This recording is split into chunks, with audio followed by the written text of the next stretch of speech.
ఇక వైసీపీ పని అయిపోయిందని ఈరోజు కోడిగుడ్డు మంత్రి తాలూకా ప్రచార ఊరేగింపు చూస్తే అర్థమవుతుంది.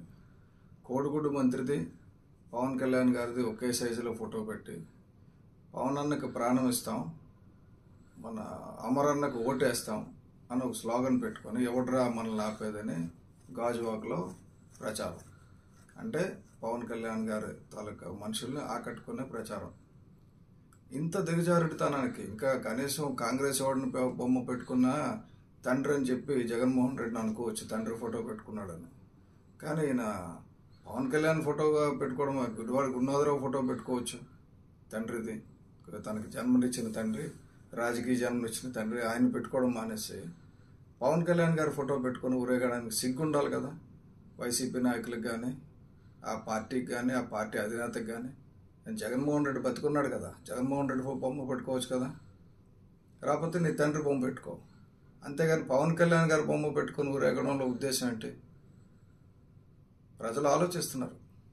సో ఇది నీ ఓటమికి, నీ పతనానికి, జగన్మోహన్ రెడ్డి పతనానికి అంటే బాయ్ బాయ్ వైసీపీ అని పవన్ కళ్యాణ్ గారు చెప్పింది ఎన్నికల ముందే మీరు సిద్ధమైపోయారు ఓటమికి.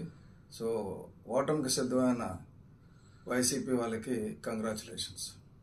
ముఖ్యంగా ఈవేళ అమర్నాథ్ గారు ఆయన తాలూకా ప్రచారంలో పవన్ కళ్యాణ్ గారి ఫోటో పెట్టుకొని ఆయన ఫోటో పవన్ కళ్యాణ్ గారి ఫోటో వేసి ఆ విన్యాసాలు చాలా చేయడం జరిగింది. అయితే మేము చెప్పేది ఏంటంటే, ఒకానొకప్పుడు పవన్ కళ్యాణ్ గారు నాతో ఫోటో తీయించుకున్నారు అని చెప్పేసి ఆయన చెప్పడం జరిగింది. అటువంటి వ్యక్తి మరి ఈవేళ ఎంత దిగజారిపోయాడు అన్నటువంటి దాని గురించి చాలా క్లియర్గా అర్థమవుతుంది. అంటే ఈవేళ పవన్ కళ్యాణ్ గారి ఫోటో లేకపోతే నాకు ఓట్లు పడవు అన్నటువంటి దీనికి ఆయన దిగజారిపోయి ఈవేళ ఆయన తాలూకా అనుచరులకి ఆయన పవన్ కళ్యాణ్ గారి ఫోటోని ఎదురుపెట్టి వైసీపీ వాళ్ళ చేతనే విన్యాసాలు చేయింపించి కార్యక్రమాలు చేయడం జరిగింది. ఇది పూర్తిగా మాత్రం మేము ఖండిస్తున్నాం. అసలు పవన్ కళ్యాణ్ గారి ఫోటో పెట్టుకునే అర్హత నీకుందా? పవన్ కళ్యాణ్ గారిని ఆ వేళ నాతో ఫోటో తీయించుకున్నారన్న వ్యక్తి ఈవేళ ఏంటంటే మరి ఈ రకంగా దిగజారిపోయే బదులు నీకు నిజంగా ఆయన లేకపోతే ఓట్లు పడవు అనుకునేటప్పుడు నువ్వు వైసీపీ పార్టీలో వదిలేసి రాజీనామా చేసి జనసేనలోకి వచ్చాయి.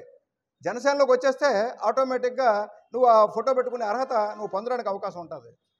ఈవేళ ఏంటంటే మరి ఆ స్థితికి నువ్వు దిగజారడం అని అంటే ఈవేళ చాలా బాధాకరం. ఇదంతా కూడా గాజువాక నియోజక ప్రజలందరూ కూడా గ్రహిస్తున్నారు. ఈవేళ ఏంటంటే నువ్వు పూర్తిగా మతి భ్రమించి ఈవేళ జరిగినటువంటి పల్లా శ్రీనివాస్ గారి తాలూకా నామినేషన్లో జరిగినటువంటి ర్యాలీ మాకు తెలిసి గాజువాక నియోజకవర్గం నుంచి అంత ర్యాలీ ఏ ఎన్నికలకి ఎప్పుడు జరగలేదు. అంటే ఈవేళ ఆ జరిగినటువంటి నామినేషన్ తాలూకా హాజరైనటువంటి సంఖ్యను బట్టే ఈవేళ పల్లా శ్రీనివాస్ గారి విజయం ఖాయమైపోయింది.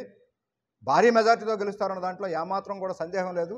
దీనికి మతి భ్రమించి ఏంటంటే నువ్వు పవన్ కళ్యాణ్ గారి ఫోటో పెట్టుకొని విన్యాసాలు చేస్తున్నావు. ఇది కరెక్ట్ కాదు. నువ్వు నిజంగా మాత్రం ఒక విధంగా చెప్పాలంటే పారిశ్రామిక